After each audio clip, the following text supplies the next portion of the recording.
Hello दोस्तों, हमारे खोपड़ी हिंदी हॉरर स्टोरी चैनल पर आपका स्वागत है। दोस्तों, हम जानते हैं कि आप हमारे खोपड़ी हिंदी हॉरर स्टोरी चैनल और हमें बहुत प्यार दे रहे हैं। आप सब दोस्त इसी तरह से प्यार देते रहिए और हमारे नए मित्र जो इस वीडियो को देख रहे हैं, दोस्तों आप लोग भी चैनल को सब्सक्राइब करें और सपोर्ट करिए ताकि वीडियो की नोटिफिकेशन आपको मिल सके। दोस्तों चलिए कहानी शुरू करते हैं। मंदिर के पुजारी की प्रेत आत्मा। आज मैं बहुत ही खुश हूँ क्योंकि आज पूरे 15 साल बाद अमेरिका से मेरा दोस्त अपनी पढ़ाई पूरी करके वापस लौट रहा है। उसने भौतिक शास्त्र के विषय पर पीएचडी की हुई है। उसका मानना ये है कि दुनिया में जो भी कुछ हो रहा है उसमें कहीं ना कहीं फिजिक्स छुपा हुआ होता है। खैर जो भी हो, पर इस कहानी में ऐसा तो क्या हुआ कि उसकी फिजिक्स भी काम नहीं आई। चलिए आज हम पूरी कहानी बताते हैं। जब वो अमेरिका से वापस आया तो सीधा मुझसे मिलने के लिए मेरे घर पे आ गया और आकर ही मुझसे गले मिल गया। मैं भी उसे देखकर बहुत खुश हो गया। मैंने बोला, अरे शिवम, अमेरिका से कब लौटा? मुझे बताया भी नहीं। आज ही लौटा हूँ। तुम्हें सरप्राइज देना चाहता था इसीलिए मैंने तुम्हें नहीं बताया। और बता, क्या हाल चाल है? घर में सब कैसे है? मैंने कहा, सब बढ़िया है और घर में भी सब अच्छे हैं। तू बता, तू कैसा है? तुम्हारी पढ़ाई पूरी गई क्या? हाँ, मेरी पढ़ाई तो कंप्लीट हो गई और अब मैं हमेशा के लिए इंडिया वापस आ गया हूँ। अब हम दोनों मिलके खूब मस्ती करेंगे।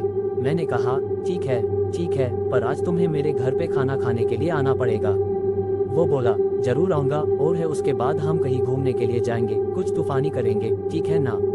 मैंने बोला, ठीक है, एक अच्छा भूत। उसके बाद हम दोनों ने रात को खाना खाने के बाद हमारे गांव के पुराने मंदिर में घूमने के लिए गए। मैंने बोला, शिवम, क्या तुम्हें पता है ये मंदिर बहुत ही ज्यादा प्रचलित है? उसने हैरान होकर बोला, ओह, तो ये है तुम्हारा तूफानी अंदाज। क्या यार, तुझे कोई अच्छी जगह नहीं मिली कि तू मुझे यहाँ ले आया? मंदिर? मैंने बोला, तुम चलो तो सही, बहुत मजा आएगा। लोगों का मानना यह है कि यह भूत प्रेत जैसी आत्माएं रहती है। शिवम, क्या सच में यहाँ पे भूत है? क्या तुम भी मजाक कर रहा हो? मैं नहीं मानता। मैंने बोला, ठीक है, हम दोनों साथ में जाते हैं और पता लगाते हैं कि सच में भूत है कि नहीं। फिर हम दोनों मंदिर के अंदर चले गए। मंदिर काफी बड़ा था और थोड़ा भयानक भी लग रहा था। ऐसा लग रहा था कि कई दिनों से यह साफ सफाई नहीं हुई है। फिर हमने मंदिर के पुजारी से बात की।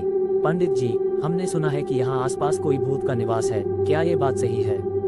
ये सुनकर वो पुजारी हमको घूरने लगा और बोला, चले जाओ यहाँ से, ये जगह तुम्हारे लिए सही नहीं है। मैंने बोला, क्यों पंडित जी? पंडित जी, आओ मेरे साथ, मैं आपको बताता हूँ। मेरी सौतन की आत्मा। इतना कह के वो हमें एक कमरे में ले गया और हम जैसे ही अंदर गए तो वो पुजारी ने बाहर से उस कमरे को लॉक कर दिया। ये देखकर मैं और मेरा दोस्त शिवम घबरा गए। वहाँ पे अंदर जाके देखा तो हमारे तो होश ही उड़ गए। वहाँ उस रूम के अंदर कई सारे कंकड़ और हाड़पिंजर पड़े थे और बहुत ज्यादा गंदी बास आ रही थी। उतने में ही पीछे से दो बड़े और भयानक दिखने वाले आदमी आए। उन्हें देखकर ऐसा लग रहा था कि वो कोई साधारण इंसान नहीं बल्कि मांस और खून पीने वाले नरभक्षी है। ये सब देखकर हम बहुत डर गए। हमने तो मान ही लिया था कि अब हम जिंदा नहीं बचेंगे। फिर उन दोनों ने हमें कस के पकड़ा और हमें एक कोने में गए। फिर हम दोनों बहुत चिल्लाए, बचाओ बचाओ, लेकिन कोई बचाने के लिए नहीं आया।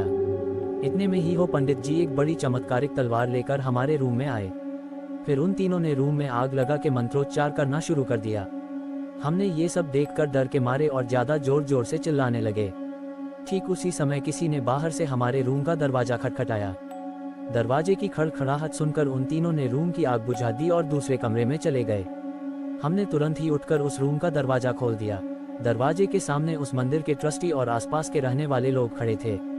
हम कुछ बोले उससे पहले उन लोगों ने हमें धमकाना शुरू कर दिया। तुम दोनों कौन हो? यहाँ मंदिर में चोरी करने के लिए आए हो? सच बताओ वरना हम पुलिस को बुलाएंगे। हमने सब सच बता दिया, लेकिन उन लोगों को हमारी बातों पे भरोसा नहीं हो रहा था, बल्कि उल्टा हमें डांटने लगे। तुम दोनों क्या बोल रहे हो? नशा करके आए हो क्या? ये मंदिर कई सालों पहले खंडेर हो चुका है, यहाँ कोई पुजारी नहीं है। अब चलो यहाँ से वरना हम पुलिस को बुलाएंगे। ये सुनकर हमारे तो होश ही उड़ गए, क्योंकि हमने अभी तक जो देखा वो कोई इंसान नहीं बल्कि उनकी प्रेत आत्माएं ही। हम तुरंत ही मंदिर से बाहर निकल गए। हमारे घर में गूंजती हुई वो आवाज छन छन छन। बाहर निकलते समय मैंने मंदिर की खिड़की से अंदर देखा तो वो तीनों वहीं पे मौजूद थे और मुझे देखकर हंस रहे थे।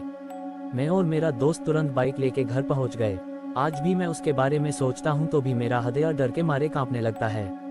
तो दोस्तों, हमारी यह कहानी अच्छी लगी हो तो वीडियो को लाइक, खोपड़ी हिंदी हॉरर स्टोरी चैनल को सब्सक्राइब जरूर करें ताकि हमारी जो भी नई नई कहानी आए आपको मिल सके। तो वीडियो को इसी पर करते हैं एंड।